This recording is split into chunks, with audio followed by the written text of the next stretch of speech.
Women demand happiness from men as if men have it stored in the fridge. You see, modern women's standards of today are beyond the reach of 99.99% of the total global male population. He must be 6 feet tall, younger than 40, own a beach house and a yacht, owns a business, flies first class only, makes 6 figures or higher, hit the gym 2 to 3 times a week, have a strong jawline, and must have a 9 to 10-inch sausage. It's not standards, it's just a list of demands, requested transactionally for a product that now has a diminished value. That's why stores mark prices down if things don't get sold, unless you're looking at a usually premium product where the price is part of the brand.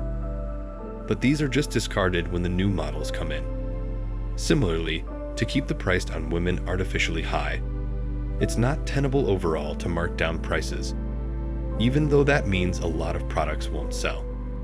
Instead, they will be reclaimed, rot away in a distant warehouse, or at best have their brand name removed or crossed out and given away to charity. It seems no matter what a man does after a breakup, it proves her right. They will always look for ways to declare themselves right and not take accountability. If the man doesn't improve himself, she was right to dump him. If a man improves himself, she was right in that he didn't put any effort in. If he stays the same, she was right that he was complacent. It must be nice to be able to justify your actions no matter what evidence is presented to you. Today, if all men decided they were done with women and would have to live alone, it would be the end for them all. Do you believe they could still achieve everything on their own, or do you disagree with that statement? I don't find many instances of women who have truly lived and thrived independently if I look at the examples around me in popular culture. Yes, they have prospered as a result of utilizing the tools a man has brought into her life, but not via her own diligence and determination. If I consider unmarried women, their entire existences are devoted to attempting to attract the interest and approval of the guys they find attractive. Additionally, they make better use of the man's time, effort, and resources when they are in a relationship with him.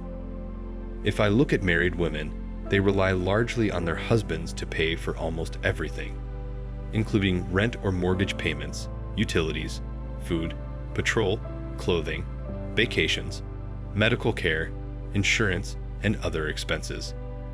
They still rely on their spouses for the majority of things, even though they are successful working mothers. They rely on them for household chores such as fixing the ceiling, plumbing, painting, and the machinery in the house. And if I look at single divorced women, they typically rely on the funds provided by the law to support themselves and their kids. These are resources that a former husband typically sends every month. Women cannot function freely without men, at least not in my environment or from the people I know or have seen. But I'm quite interested to know why this occurs. Why are women so dependent on men if they are equal to men and can perform all tasks that men can? Perhaps it has to do with the gender-specific expectations that are put forth by society. Perhaps males are always expected to provide the resources while women are expected to raise the children. However, the majority of women do not subscribe to this viewpoint. They believe that the cosmos and nature have given them considerably greater responsibilities than just raising children. They are expected to make crucial decisions for massive corporations. For women, all men are backup plans. Women never truly commit. That's why they can be with you for 20+ years and drop you in a heartbeat, regardless of what the kids will think. The only ones I feel sorry for are the guys who can't let out a sigh of relief for getting out of that trap. And if you like someone and they put you in the friend zone, which doesn't really exist, you're a friend or you aren't. Don't walk, run. Forget the expensive, non-productive dating crap and buy a dog. At least the dog will be happy to see you when you come home. The question is, if women achieve becoming military commanders or oil engineers, will they still need men in their lives? And what for? How will the tables turn? Or will she still require a husband or a companion to assist with household duties even after becoming a minister? Will these women continue to live this way for the rest of their lives if they are so successful in their work and even if they think they don't need men. One of the saddest things I have ever witnessed is an elderly homeless woman being forced to live on the streets. But it was obvious by her presence on the streets what her situation was. Most of the time, it's because she was ultimately obstinate and believed she could have done it on her own without being subject to a man's direction and control. That is typically the case since many of these women, particularly in this day and age, would prefer hardship to a guy who would look out for her. I've observed throughout the years that this is the truth for women who find themselves in difficult circumstances. The other reason some women end up homeless and without a job is often related to drugs, poor life choices they make for themselves, or just a horrific incident like their house catching fire. Because of this, I agree with the notion that you shouldn't feel sorry for women when you come across them in trying situations. Too often, people will save women simply because they are female without taking into account what put them in that situation or choosing to ignore it. People regularly walk past homeless men without stopping to think about them. I do it too. But when I see homeless women or hear a woman sob about her impending financial ruin, I react the same way. You might be asking how I'm able to be so callous and ruthless. Guys, pay close attention. Because of the decisions they made as young adults, the majority of women are now in financial trouble. They made decisions that lasted well past their middle age. Aside from the biological necessity for men and women to procreate and for women to care for and raise offspring, men do not at all need women to survive if they do not want to. On an individual level, women have harmed men more than if that man had been left to his own ways and habits. This is due to the fact that a woman cannot provide stability to a home like a man can without a guy. In addition, women frequently make decisions that are harmful to the family structure because they lack long-term thinking skills.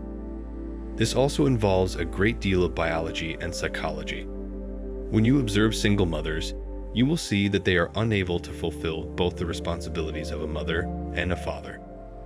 She may be a great mother, but she will still want a replacement for the absent father in order to give the kids a role model they can look up to. Someone who can support them, look after them, and shield them from mishaps. Men also have a need to construct things.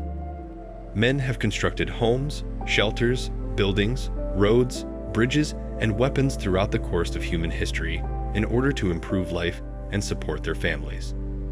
Throughout history, women have served as caregivers, healers, and comforters, as well as lovers of their spouses, mothers of other people's children, and protectors of their own children. Do you see the significance of this? Men have remained true to the roles that nature has assigned to them. Women never have. Throughout the history of humanity, women have never been happy with their position because they have always yearned for what the males possessed: power, command, legitimacy, and leadership. And right now, positions that were formerly held by men, like CEO or Prime Minister, are increasingly being filled by women. That's not a problem. The problem is that women don't comprehend that they would lead far better, healthier, happier, and richer lives if they were in alignment with their actual nature or what the universe had meant for them. They would not have to go off against men. They wouldn't experience suffering the way males do. And males proudly perform that. Women whine a lot while doing that. Men don't act like women. You don't see that. They are in harmony with their nature.